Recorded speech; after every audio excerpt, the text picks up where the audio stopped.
Well, good afternoon, everybody. Thanks for joining us today for our Friday webinar. You're all very welcome to join us. Quite a crew of people here from the UK and from around the world. So it's a joy to have you with us today for our webinar, one in a series of Mike Talks Mediation. And today we're running our webinar all about medical mediation. So let's pop up a presentation here for you. So I'm Dr. Mike Talbot. I'm the founder and CEO of UK Mediation, for those of you who I've not met before. So my background is in psychotherapy. Please don't run away. And a career in psychotherapy before coming into this field 25 years ago, plus 1 month, which is why we're having this series of Mike Talks Mediation as a bit of a celebration of our 25th birthday this year. So this is one of our webinars in that series. So psychotherapy, psychology of conflict, what we're interested in here at UK Mediation is what's going on when people get into conflict. We work with neighborhood, workplace, commercial, families who are trying to stay together, and medical mediation. So looking at the interface between people when they get into conflict, what's going on, what goes wrong, why is it so difficult to move on from conflict, and most importantly, what do we need from an impartial third party who can facilitate a conversation between people who are in conflict to help them to move on from it, to help them to get a better understanding of one another's positions and interests, and to help them to make a plan for what they're going to do in order to better collaborate and better resolve their conflict when it arises. So that's what we do. So we're interested in what's going on underneath the bonnet of conflict, under the hood, so that we can see what it is that people need in order to resolve it. One of the very important areas is in medical settings. So today, we'll be talking a bit about medical mediation, and especially looking at the kinds of challenging conversations that can take place, that arise within healthcare settings. What are some of the conversations in which there is a chance that people are going to get into conflict? And so we'll take a look at some of those. We've got a bit of a video clip for you from one of our series of videos that we've got, some dramatized conflicts and dramatized mediations. And this one is around a communication breakdown between a parent of a child who's really at her wit's end over the predicament with the poorly child, and a healthcare provider, the nurse representing the healthcare provider, and they get into a bit of conflict. So we'll have a look at that vivid illustration with a film clip when we get there. Thinking about then where mediation would come into that kind of scenario. So where does it come in, at what point, and to what end would we get mediation involved? And then down to brass tacks, sort of the practicalities really of how you're going to access the benefits of medical mediation. I don't do a sales thing, so I'm going to talk about how you don't need us and what are some of the things that can be done so that you don't need to bring in an external mediation company, basically. Plus, what you might do if you did decide to do that. We'll leave time at the end for Q&A. And along the way, you've got your chat box within Zoom. We're doing today's presentation on Zoom. We normally do it over YouTube, but we're trying this today, partly to give you a chance to contribute using the chat box there. So please feel free to chip in with a comment or question or something you want me to go over, an anecdote. We'll try not to say anything disclosing around any of these very sensitive conversations. But do use the chat box if you'd like to contribute, and then I will leave a bit of time at the end as well. Challenging conversations then. What kinds of things happen within healthcare settings that could have potential for conflict? Well, clearly when we're subject to healthcare, when we're in hospital or receiving outpatient care, we are depleted in our resources. Things are going to be rather heightened. Things are going to be rather more upsetting than they might otherwise be, especially if it's a case of giving bad news. So a diagnosis of a life-threatening condition, for example, that kind of bad news, a change in prognosis, sort of a misestimate of what the likelihood of recovery is for somebody's medical condition. That's a tricky one. That can go wrong. There's a whole series of work around this, around the telling, as it's called within medical settings. So I did some work myself with the Motor Neuron Disease Association some years ago around how to give the diagnosis, how to explain to a patient and his or her family about what's involved with that. It can go wrong. It's one of the challenging conversations around giving bad news. For example, there, about giving a diagnosis that's perhaps more bleak than people had anticipated. What can also happen these days, particularly with the amount of conflicting information that's out there on the internet involving Dr. Google, is that people can challenge professional opinion, quite rightly, and so they should. We want to know that what we're getting is a robust, evidence-based, supportable estimate of what's going on, a diagnosis that's likely to be accurate, a prognosis that's likely to be within the bounds of probability. People can challenge that professional opinion. We disagree with the medical professionals more and more than we've ever done in the past. So I think these conversations can go wrong as well. Particularly, like I say, at the head of this slide, I was saying if people's resources are depleted, if they're at their wits' end, if they're very anxious, very fearful about what's going on, we don't necessarily hear what's being said to us. And the other thing that can happen there is that people just misunderstand. Depending on the personalities involved, it can be that the medical professionals are not meeting the patients and relatives and carers where they are. There's a fair chance they haven't got the time that's sometimes needed in order to get the medical concepts across to the non-medics, to the patients and the relatives and the carers, etc. So quite often people don't get a sufficient explanation, or they frankly get the wrong end of the stick, or they hear something that's said by the medical professionals, and then they go off and look it up themselves on the internet and thereby get the wrong end of the stick. So things can go wrong when the medical concepts are not fully explained, or when the recipient of an explanation doesn't take it on board, and or where their understanding gets contaminated by dodgy information, usually that they've found on the internet. In connection with that, round the very, very tricky situations about withdrawing medical treatment. And we've worked with some very sensitive situations, some of the more high profile situations, where it's been the case of moving particularly a child's care from medical care to palliative care only. And quite understandably, the family and the parents and the carers can be very upset by that. It's the worst news you want to hear about your child, is that we're no longer going to treat the child.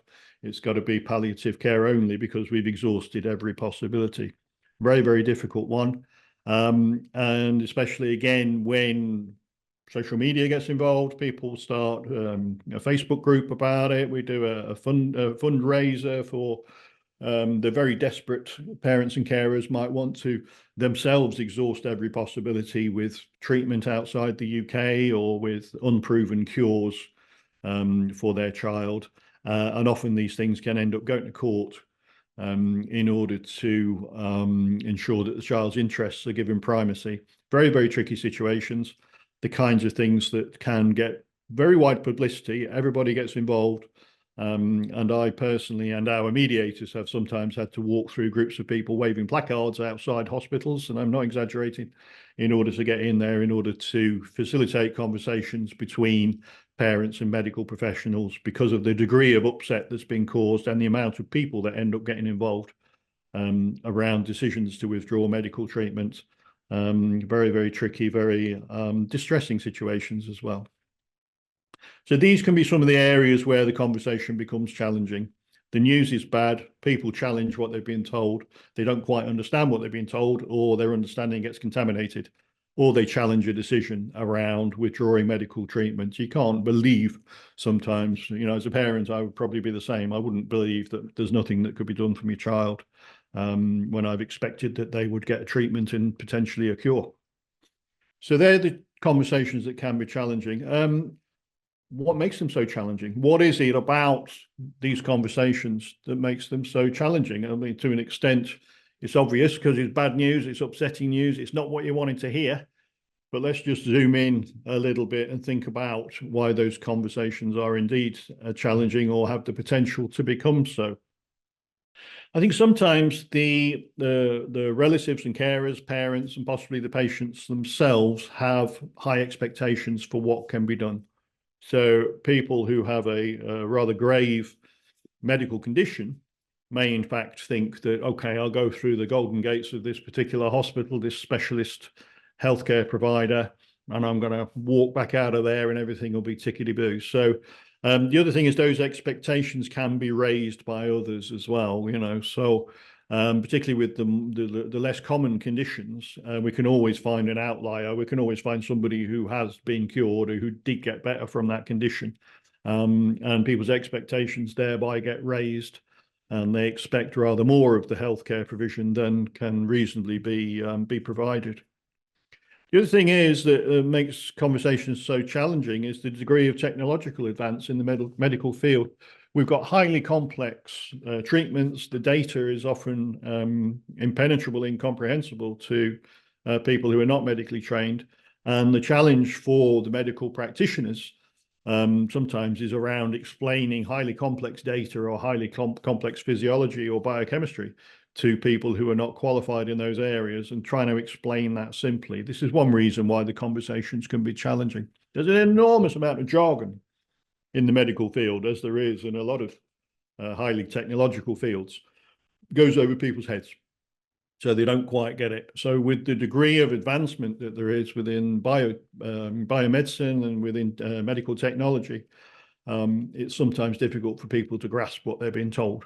And we expect a great deal of our health professionals, and very, very time poor, often quite resource poor, and it's not always easy to find a way to get a suitable level of explanation across to the patients and relatives, carers, and the patient themselves. So that's one thing. Another thing that makes the conversations challenging. The other thing is that it's to do with the expectation thing in a way, but patients, relatives, carers want to know what's going to happen, how long this thing is going to take, what is the expected prognosis, when can we expect to see a change, at what point will we know that the child or the patient is on the mend, etc. You just don't know what's going to happen. The body is a complex thing. And I think again, the future is not always clear, and it's a difficult pill to swallow, if you pardon the analogy. It can make a conversation challenging when the medical profession say, we just don't know. It could be this long, it could be that long. So that's a tricky one. A fact of life in medicine, fortunately, unfortunately, that's how it goes. And the last one, some of the situations that we have particularly worked with, where the more difficult ones and the more sensitive ones are where there are difficult ethical issues. And this can make the conversation challenging as well. So the patients, relatives, carers, the patient themselves can have particular religious or cultural beliefs, belief sets, faith systems, which would lead them to make a particular decision around whether a treatment should be administered, whether the patient or a child in particular, whether they should receive a particular treatment, whether we should withdraw medical treatment and go to palliative care only, or whether we should be trying this or that. The classic thing is around certain faith systems and their view about blood transfusions or bone marrow transplants. Organ transplants is another thing within certain faith systems. Very tricky. So sometimes people's deeply held beliefs about what should or shouldn't happen with their child can conflict with the medical evidence, and there can be quite tricky ethical issues there. There are systems in place within the NHS which are fantastic, to do with second opinion, to do with ethical committees, etc.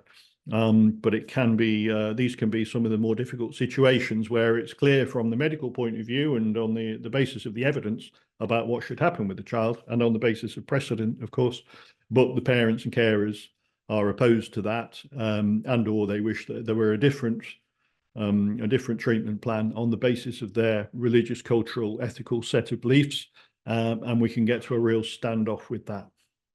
So these are some of the things that make conversations challenging. So let's try and illustrate all of this with a bit of a scenario, a conflict scenario, simply a communication breakdown between the parent of a poorly child and the nurse representing the healthcare team around that child. So we're going to do you a little video clip in which we will see on your left there, or it might be on your right, the nurse there who is trying to communicate with the parents there, Molly, whose daughter's quite poorly. There's a bit of a preamble, so hopefully that will help you to make sense of this short video. It's only about 6 minutes long. So let's play the video now.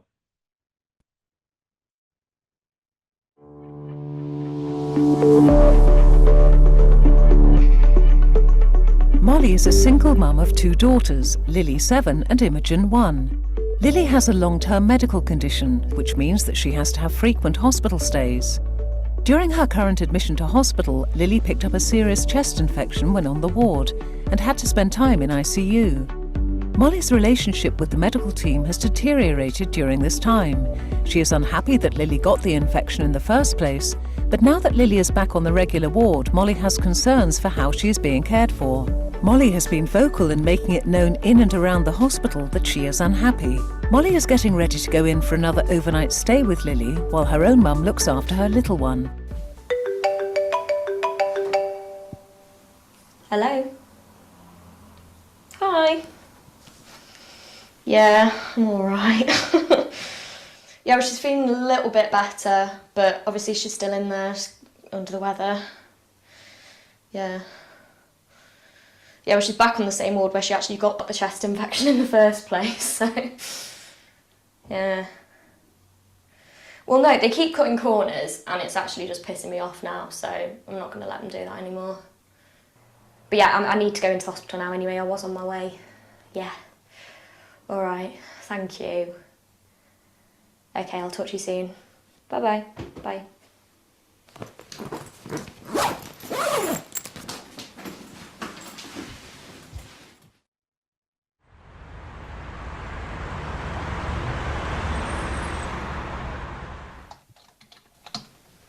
Hi Molly, how's Lily? Is she settling back in okay?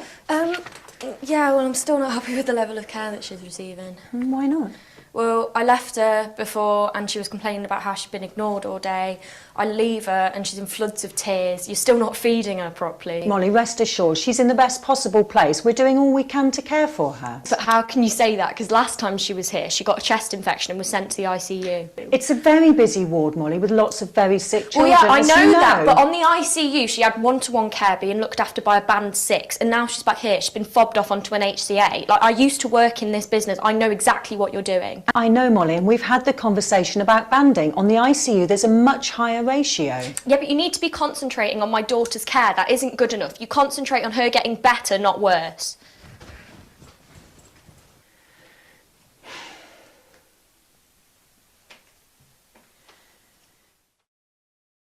The ward sister, Joanna, is having a regular catch-up with one of the consultants, Dr. James McIver.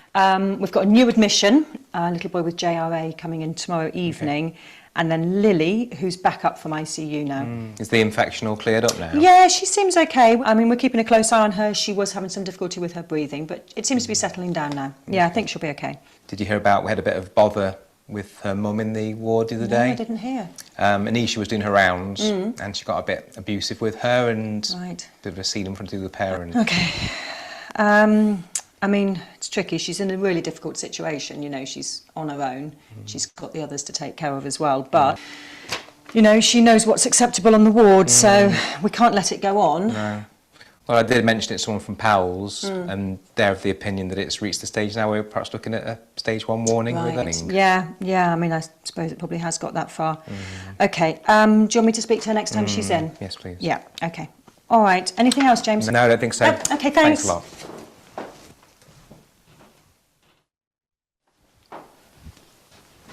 Oh, Molly, could I just have a quick word with you? Yeah. Thanks. Just come and take a seat for a second. I understand there was a bit of an upset on the ward yesterday. Yeah, all I was trying to do is explain that Lily's still not being fed properly and her oxygen's being done completely wrong.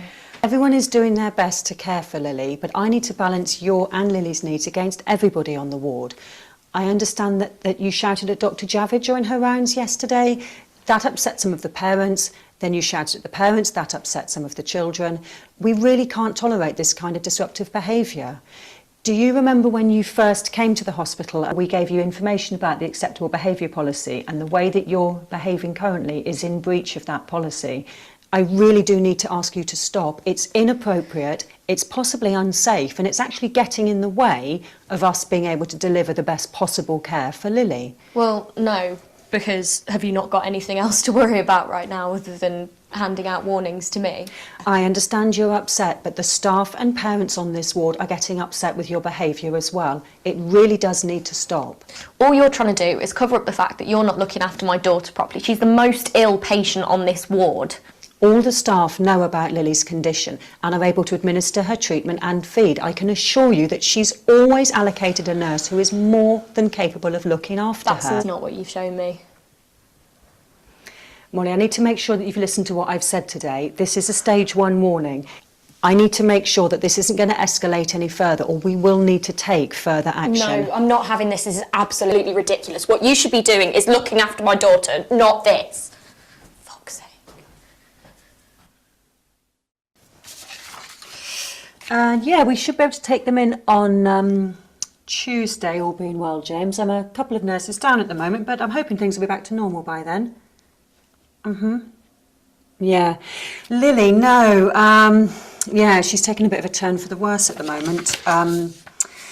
We're running the other tests at the moment. Dr. Javid is keeping a close eye on her, so... Her mum? No, she's done it again? No, I know, she can't talk to the staff like that. I mean, she's ignoring me completely now. She pushed past me the other day on the ward, went straight up to Laura, you know, the band 4, and just started telling her how to do her job. And it's just, you know, it's not acceptable.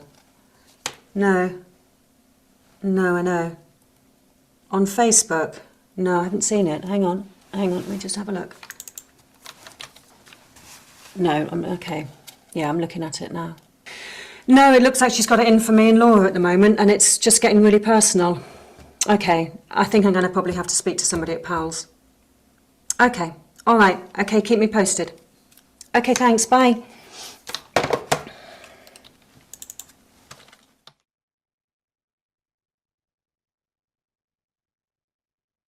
Okay, so classic communication breakdown, situation where mum is upset at what she sees as the inadequate level of care for her child, and the nurse wanting to explain to the parent about what's going on with the child, that indeed the lower banded nurses can look after her. There's mention there of PALS, which some of you may not know. It stands for the Patient Advice and Liaison Service. It's where people tend to go if they have a concern or complaint or good feedback about what's happening with their care or their child's care within a hospital. So PALS can access mediators. A lot of PALS people have been trained in mediation or mediation skills, or how to facilitate conversations between upset parents and carers and healthcare providers. So they are in a position to be able to facilitate conversations.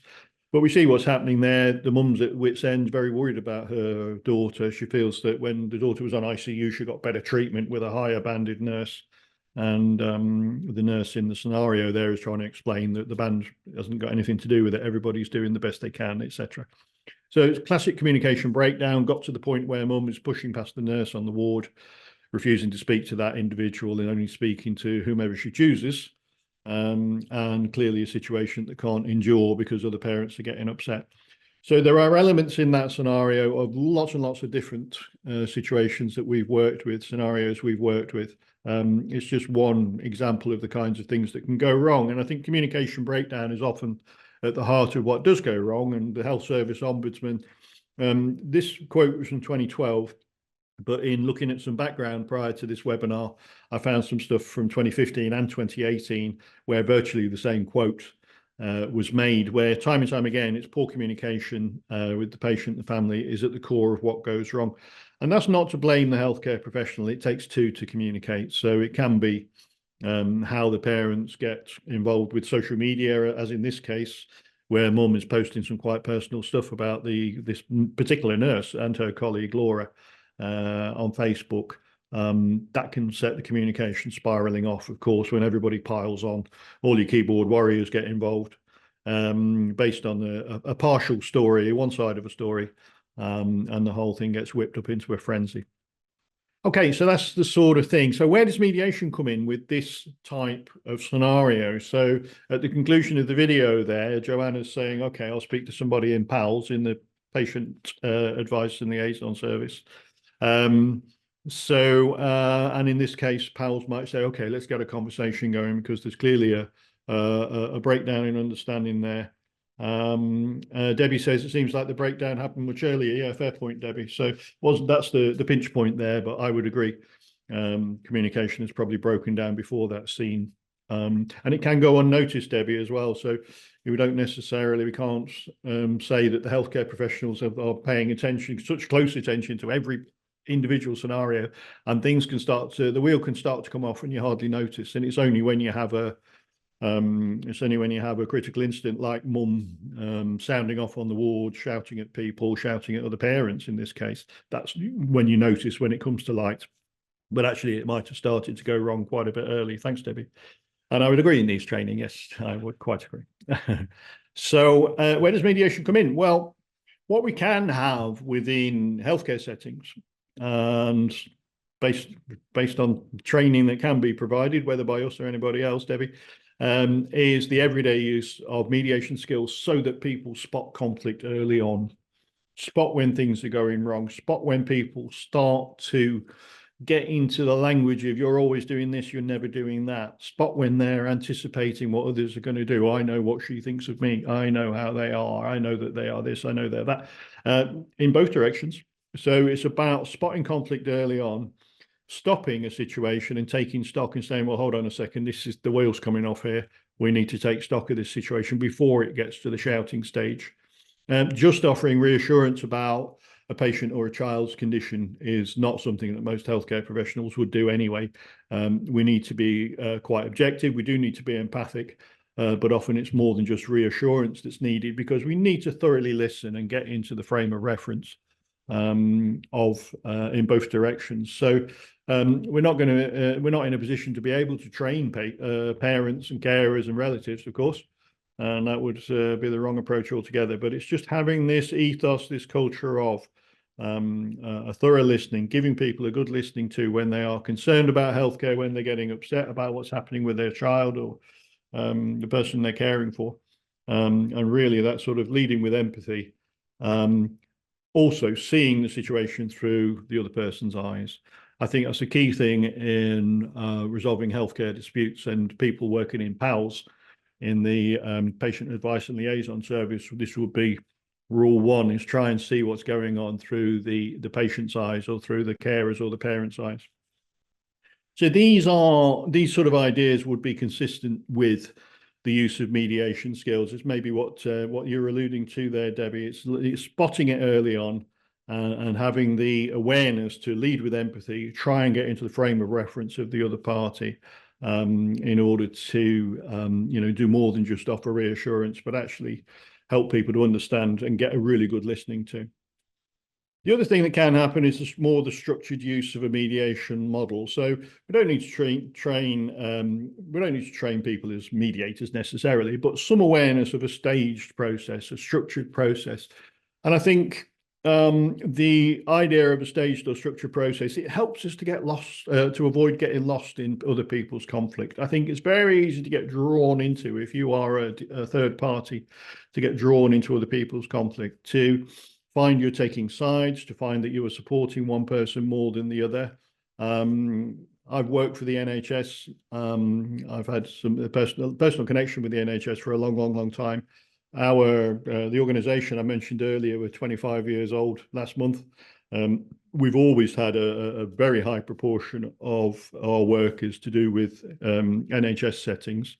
And what I find is it's easy to get drawn into one side or the other. So sometimes I might get hooked as a parent whose kids have, been ill from time to time, whose haven't, and feel that I'm on the side more of the patient or the carer or the parents. And other times, because of professional connections, I could potentially get hooked into the side of the healthcare profession. So at the heart of a structured mediation model is this notion of impartiality, where we'll meet separately with those involved without getting hooked into seeing it one or another way. maintaining that impartiality in order to convene a joint meeting between the two sides and get some dialogue going. So clearly the dialogue is broken down. Clearly there's with the video scenario with Joanna and Molly, but building that dialogue and establishing a mutual understanding. So the idea of the practitioner getting an understanding of the two sides in order then to build that interpersonal bridge and try and establish some mutual understanding between the two so that they get to that point, I've said it many times before, of rather than banging their heads together and seeing who's right or wrong or seeing who can take the biggest beating, it's about putting your heads together and deciding what's best to do in order to improve a situation. So moving away from the past, moving away from blame and fault, getting more of a collaborative conversation going, and getting to the place where we feel as if we are, future focusing, talking about what could better happen, and basically fostering that kind of collaboration. Fostering a collaboration between parents or carers, guardians, the patient themselves, and the healthcare providers. So there's a sense of working together in the pursuit of the best care for the individual, rather than trying to prove who's right and who's wrong. So that's sort of very briefly is where mediation would come in. So it's the everyday use of skills, spotting stuff early on, leading with empathy, active listening, getting into people's frame of reference, and then potentially using some kind of a structured process, meeting separately and privately so you can hear what's really going on underneath the surface, and then potentially with an impartial facilitator, getting people together to build dialogue and get some collaboration going. What are the benefits? Well, the benefits for the parents, clearly, Molly's not feeling heard. In the video scenario, she's having to shout louder and louder. She's up there gesticulating in quite an aggressive way towards the nurse. She's wanting to get her point across, feels frustrated that nobody's hearing her. She can voice her sense, it feels like I've given my child over to you and she's not getting the best care. Very, very frustrating for Molly there. She can raise her concerns. And she can get to hear the facts directly from the practitioners involved. Sometimes to understand it's not an exact science. Medicine is very, very advanced, a very, very advanced discipline, but it's not always an exact science. Sometimes treatment will work on one patient, doesn't work on another. Sometimes a treatment plan that would be an outlier might actually be the best thing that we need to do. Often it isn't. So it's not an exact science. So the benefit for the parents is all of that. But for the medical professionals, again, keeping this impartiality idea in mind, is sometimes to get a chance to explain the course of action. And maybe they need to do that in the presence of an impartial third party who acts in some cases as interpreter. So in some of the medical mediations that we do, we are acting as interpreter, sometimes just to play the, the naive intervener who says, I don't know what that means. If I don't know what it means, I imagine the mum doesn't know what it means either, the dad or the carer, the parent. So actually to understand, get in there sometimes and get a chance to explain fully the course of action so far. Here's what we're doing, here's why we're doing it. And it's surprising how many times when our mediators get in these situations and act as interpreter between the medical professionals and the parents, that the parents go, I misunderstood. I thought you were doing this, and I thought that test was about that, or this treatment was about the other. So getting in there as an interpreter and having a chance to explain the course of action so far. And really, as we saw there with Joanna, it's a two-way thing, and there is an expectation of there is an acceptable behaviour and a patient charter, which Debbie, you allude to again, which lays out what sort of behavioural standards are okay for parents and carers coming into hospitals, visitors as well, actually. So most trusts will have a policy about that, and they have a warning system in place. So if people breach the acceptable behaviour standards, as we saw in the video, Joanna there is just giving an initial verbal warning to the mum and saying you can't do that. You can't go shouting at nurses on the ward in ICU in front of other parents and other children. It's upsetting. Can't happen. Please stop it. That would be a stage one. And then there's a series of warnings which would go to the point of having a member of the security team accompany a parent when they come into the hospital. And in some of the high profile cases that you're probably aware of, this is something that was proposed or that did happen. And then ultimately, but very, very rarely, would be not allowing a particular carer, parent, relative to actually come into the hospital. It's a very extreme case, that. So there's a series of stages in the patient charter around what the trust expects of visitors, parents and carers, and it needs to be followed for the good of everybody who's coming into that establishment. The other thing is to get into the parents' frame of reference and just to acknowledge that level of fear and anxiety that would be experienced by the parents. And I'd be the same if it was my child when they were little in hospital. It's not a great situation. You're at your wit's end, really. Very concerned for their condition, and it's a very scary predicament indeed.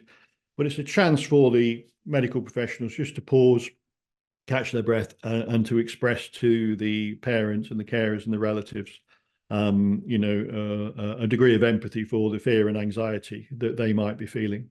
And that goes a long way. I would really stress that to have that mutual understanding between the two sides, and also to understand the impact of both sides' words and actions on the other. It's a key thing that we do as mediators, and I think it's as important in medical mediation as it is in many other areas of our work.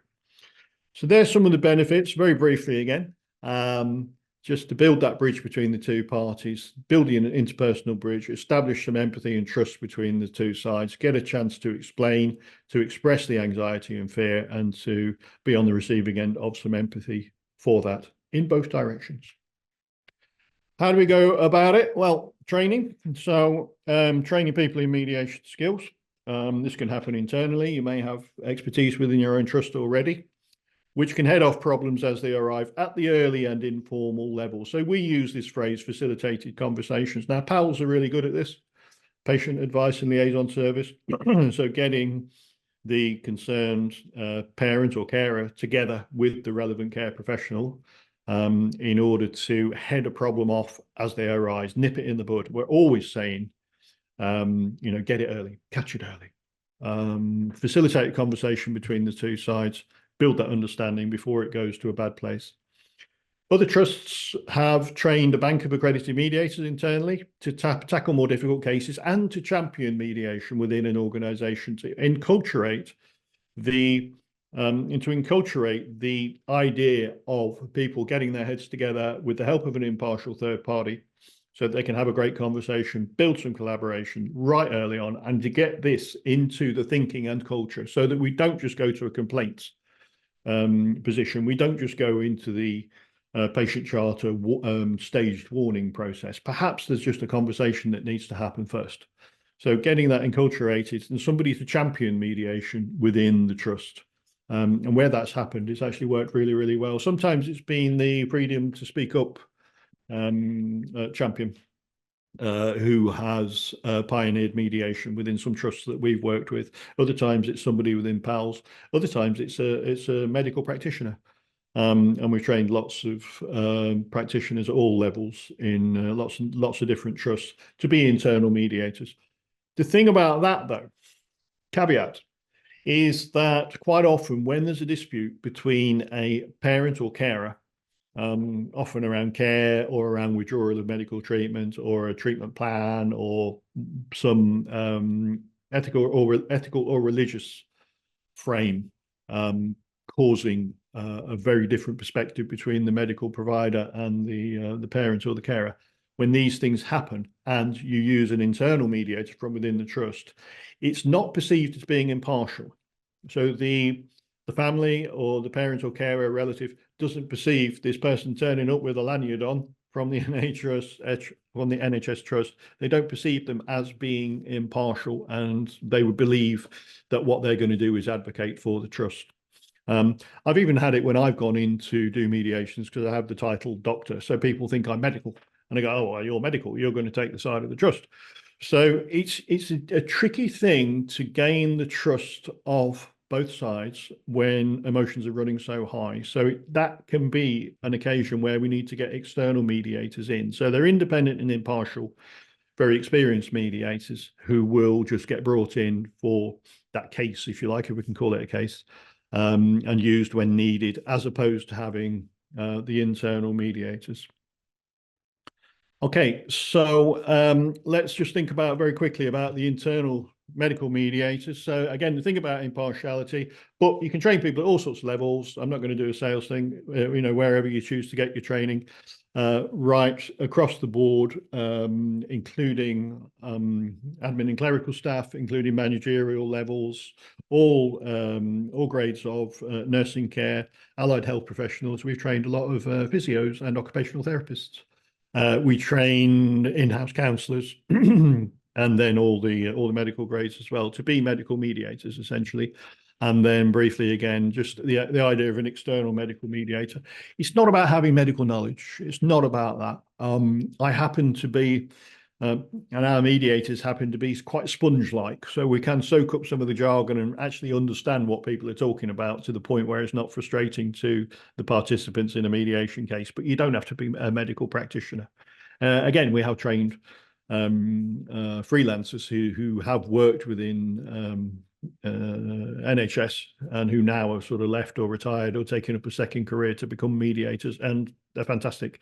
But it can be when you need that extra level of impartiality, somebody who doesn't actually work for the organisation, who doesn't turn up with the trust lanyard on, because that can be perceived as being less than impartial. Okay, so internal or external medical mediators. So that's what we're talking about with medical mediation. There's some of the difficult conversations and why they're difficult. A bit of an illustration about the sorts of drama that can go on when a parent is at their wit's end and wants to take it out on the nursing staff. And then a few bits about how mediation works, how you access it as well. Okay, let's have a couple of minutes for Q&A. We've got raise your hand in Zoom, or don't raise your hand in Zoom. If there's anything else people want to say, we've had a couple of comments as we've gone along. What tends to happen is we often get emails afterwards when people have had a chance to think and take it in. But we'll just give a moment there just for Q&A.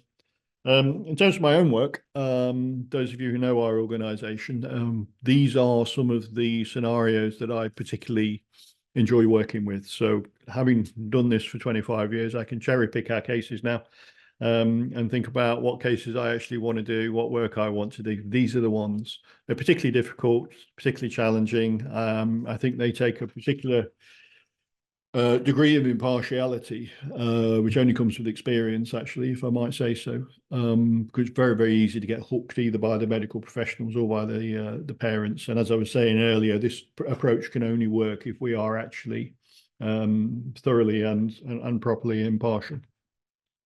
Okay, so if there is anything else you want to email to us afterwards, that would be great. You're very welcome to do so. So I just want to talk about, if I ask you, could you those information sent to my email? Okay, we'll pick that up afterwards, Armin. Thanks very much for that.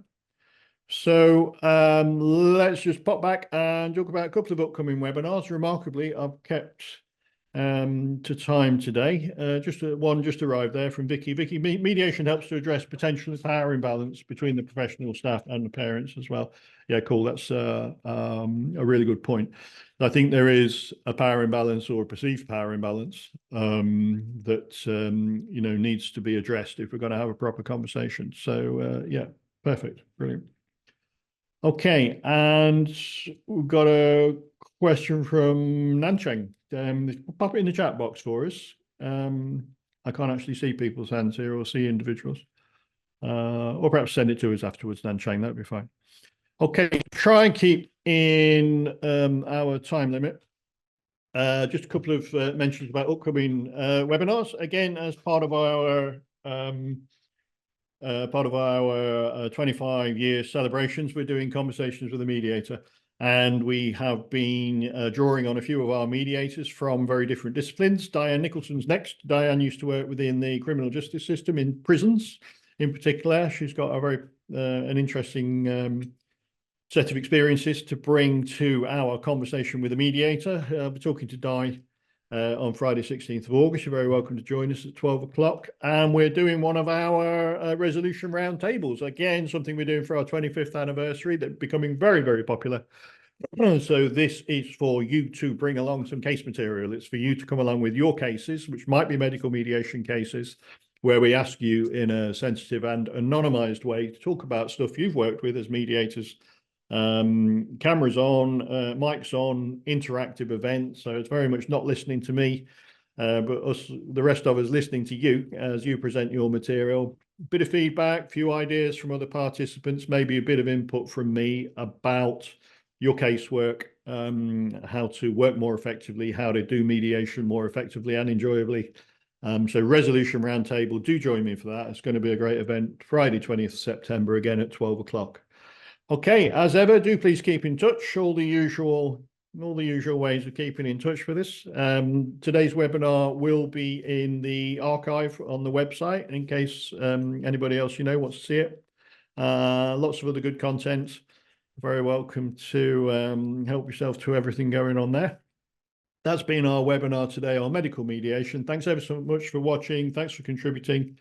And we'll see you on our next webinar. All the best to you.